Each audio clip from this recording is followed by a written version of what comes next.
بسم الله الرحمن الرحيم. السلام عليكم ورحمة الله وبركاته. دلوقتي هعمل معاكم السمك السنجاري. عندي اي نوع سمك انت بتحبيه، سواء كان البوري او المكاريل. انا هعمله بالسمك المكاريل. عندي هنا سمكتين حوالي كيلو.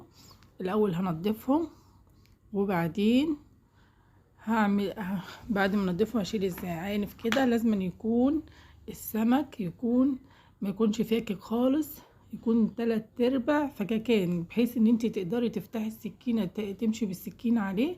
ما يكونش ناشف خالص ولا يكون طري خالص، بحيث تعرفي تتعاملي معاه. هاجي كده من فوق من سلسلة الظهر خالص، من عند الراس لغاية الديل، وهمشي بالسكينة على سلسلة الظهر من عند الزعنفة اللي هي فوق خالص كده، وهبدأ افتح الطريقة السنجاري،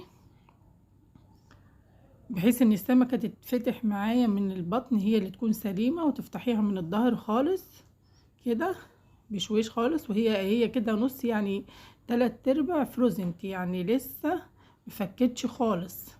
وبعد كده هشيل الاحشاء بتاعتها من جوه وانضفها كويس وانقعها بميه وعصير ليمون وملح. ما تحطيش عليها خل، لان الخل هو كده كده السمك اللحمه بتاعته دايبه، فما ينفعش ان انت تضيفي عليه خل وانت بتنضفيه. هي عصره ليمون وتنقعيه وتغسليه كويس وتشطفيه كويس بالملح، وبعد كده تصفيه وتنقليه. بصي كده، شلت الزعانف وشلت الاحشاء بتاعت السمكه، وكده هنضف معاكي التانية برضو. بصي كده، هتشيلي الزعانف اللي في البطن والزعانف اللي في الظهر، وبعدين تشيلي الديل وتفتحيها من فوق من عند سلسلة الظهر، من عند الزعنفة اللي انت بتشيليها كده، هتجيبيها من عند الراس خالص، من فوق خالص لغاية الديل، تسحبي لتحت خالص، وبعدين تفتحيها وتشيلي. وكده هكمل معاكي تنظيف السمك. هم حوالي كيلو. هعمل التانية، هفتحها كده من الراس، من ورا خالص، من فوق خالص، من سلسلة الظهر. بتيجي عند سلسلة الظهر بحيث ان الشوك بيبقى في جنب، والناحية التانية من الظهر في جنب تاني، بحيث ان انت تفتحيها زي كف الايد، بتكون مفرودة معاكي. تنضفيها كده. بصي، لازم تفتحيها كده، ولازم تكون فروزنت معاكي، مش فروزنت كامل، لا 3/4 فروزنت، يعني بتكون تعرفي اللحم بتاعها بيكون ماسك معاكي كده. هتشيلي الاحشاء بتاعتها وتشيلي اهم حاجه الخياشيم، وتشيلي السلك الدم ده اللي بيبقى زفر في السمك، اهم حاجه بتشيليه وتنضفيه، لان السمك لما بيكون فيه دم بيبقى زفر جامد. وتشطفيه وتغسليه كويس بالليمون. ما تضيفيش خل، لان الخل بيدوب اللحمه، وهي كده كده نفس لان اللحم بتاعته دايب. المكاريل اللي بيكون اللحم بتاعه دايب اساسا. وهنضفه كده كويس، وهشطفه واعديه عصرة ليمون واركنه على جنب. وبعدين بصي كده، كده تمام. وبعد كده هشطفه تاني كمان، واحضر الخضار بتاعي. عندي بصل، عندي فلفل اخضر، وعندي توم. التوم لازم ادقه الاول. انا هدقه واعمله كويس في الهون، لان الهون بيدي نكهة كويسة وبيحتفظ على بريحة التوم. فاهم حاجة في السمك بتديله التوابل بتاعته، بتديله كمون، وبتديله ليمون، وبتديله كزبرة ناشفة. ده اهم حاجة في توابل السمك، ليمون وكمون وكزبرة ناشفة.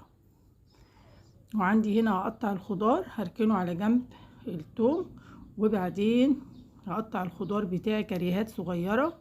عندي فلفل حسب ما انت عايزة تضيفي فلفل الوان او فلفل اخضر المتوفر عندك، او حسب امكانياتك. وما تنسيش اللايك والشير والسبسكرايب في مطبخ شيزان تاج الدين. ويا رب كل حاجة اقدمها تعجبكم. وهقطع البصل كمان. عندي بصل، الخضار اللي عندنا بصل وفلفل اخضر وطماطم وفلفل سبايسي، فلفل حامي. وعندي كزبرة خضراء وشبت، نص حزمة ونص حزمة كده. هقطع كده باقي البصل، هقطعه كريهات صغيرة. وبعدين هكمل تقطيع الطماطم. وما تنسيش اللايك والشير ودعوة كويسة. وكده اقطع الخضار اللي عندي نص حزمة شبت وكزبرة، اهم حاجة الكزبرة والشبت الاخضر. ولو عندك كمان سنة زعتر بتضيفيها، بتدي نكهة كويسة مع السمك السنجاري. هقلب الحاجات دي كلها وامكسها كويس. بعد ما اخلص الطماطم همكس الحاجات دي كلها واقطع الفلفل السبايسي، وبعدين امكسها كويس. اديها التوابل بتاعتها كزبرة، كمون، ملح، ليمون، عصرة ليمون. اهم حاجة الليمون والكمون والكزبرة يا بنات، اهم حاجة في السمك السنجاري او اي نوع سمك. وبعدين هديله ملح. ولو عندك رشة زعتر او زعتر فريش عادي مفيش مشكلة، المتوفر عندك بيديها نكهة تانية. ووديكي في ناحية تانية خالص. كده حضرت صينية، وعندي هنا واغسلها كويس وافرد فيها وافرد فيها ورق ألمونيوم، او حسب ما انت عايزه تضيفي الورق الألمونيوم وتقطعيه على قد السمكية. وبعدين هنا ضفت ملح، كزبرة، ليمون، بابريكا، ملح، ليمون، كزبرة، ليمون، بابريكا، زيت. وقلبت الحاجات دي كويس، وكزبرة ناشفة، واديتها معلقة خل. وهنا ممكن تعملي فرشة تحت السمك. وبعدين افرش بقى الكمون في السمك، ادهنه كويس جامد واتبله مع عصرة ليمون. واديتها زيت، يبقى اديت الكمون، زيت، كزبرة، التوم اديته كزبرة، كمون، وملح، وعصرة ليمون. وهفرده كده كويس في السمك. واديته رشة زعتر، تدهنيه كويس وتتبليه كويس كده. ممكن تتبليه كمان وتسيبيه على ما تقطعي الخضار، هيدي نكهة كويسة وطعم جامد. وبعدين هغطيه بالخضار اللي عندي كده، افرشه عليه كويس. وممكن تعملي فرشة كمان تحت السيلفر ده وتدخليه الفرن. انا شغلت الفرن على لما يسخن معايا، حطيته على الشبكة، ما حطيتوش على ارضية، بحيث ان هو ما يتحرقش معايا. وبعدين لو الفرن شغال مع الشواية ما ياخدش معاكي تلت ساعة، يا دوب خالص بالعشرة 12 دقيقة بالظبط. لو مش شغال معاكي وهي ما بتشتغلش مع الفرن، بتطفي عليه وتشغلي الشوايه كده. هعمل معاكي ودخلته الفرن كده، هعمل معاكي رز الصياديه. قطعت بصلتين متوسطين، وعندي نص كيلو رز ابيض.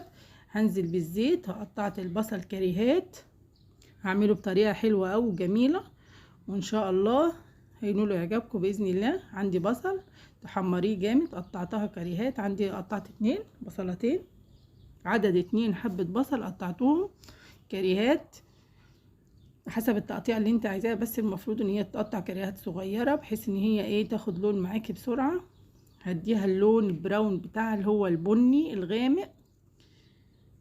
رز الصيادية ده يا جماعة جميل جدا جدا جدا، وهقولك على التكة بتاعته. بعد ما يستوي البصل معاكي بتضيفي معلقة كركم معلقة كركم ومعلقتين بابريكا لو متوفر عندك. ممكن تضيفي معلقة صلصة طماطم لو حابة. لو مش حابة خلاص تكتفي بالكركم ومعلقتين البابريكا صغيرين. بعد كده ياخد اللون البراون اللي هو البني خالص، تحمريه خالص. ده الرز الصيادية ياخد اللون البراون. وبعدين تضيفي له اللي انا قلتلك عليه، اللي هو معلقتين بابريكا ومعلقة كركم. لو عايزة تضيفي معلقة صلصة مفيش مشكلة، هي كده خدت اللون الذهبي. لسه كمان درجة. وعندي نص كيلو رز غسلته كويس، وهضيف معلقتين البابريكا ومعلقة كركم. والتكة التانية ممكن تضيفي له مكعب ماجي، بس بتقللي الملح بيدي طعم واديكي في ناحية تانية خالص، جميل خالص، وجربيه. بصي، وكده نزلت بالرز، وعندي المية عندي هنزل عليه بحيث الرز يكون مستوى المية فوق عقلة. المية بتكون يا بنات فوق عقلة الصباع، بتسيب ما تكتريش خالص. ودي عندك معلقة سمنة بلدي ممكن تضيفيها او معلقة زبدة، وغطي عليه. وبعد اول ما المية بتاعته تتشرب كده هديله معلقة كزبرة ومعلقة كمون، وهديله ملح، وهديله مكعب ماجي. لو ضفتي ماجي مقللي الملح لان هيدي معاكي هيكون يدي طعم مالح شوية، فانت قللي الملح لو انت ضفتي مكعب ماجي. واسيبه كده على النار، وبعدين اهو بصي اتشرب خالص، مش هيكمل 10 دقايق. وبعدين تسيبيه على النار، تديله تقليبة وتسيبيه على النار كده يتشرب.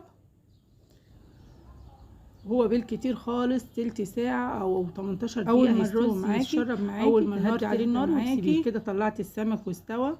وبص الرز ما شاء الله، صلاة النبي عليه، بسم الله ما شاء الله، اللهم صل وسلم وبارك على سيدنا محمد. واول مرة تشوفينا يا رب نقول اعجابكم، وفي مطبخ شيزان تاج الدين، وهقدم لكم كل جديد ان شاء الله. والرز ده جميل جدا، والسمك ما شاء الله طلع كويس، وكل ما وقدمت معاه طبق سلطة. ومع الف سلامة، واشوفكم ان شاء الله. عملت طبق سلطة بلدي، التوابل اللي انا عملتها اللي هي الفلفل والثوم، ومعاه فلفل حراق. واشوفكم في فيديو جديد ان شاء الله، ومع الف سلامة.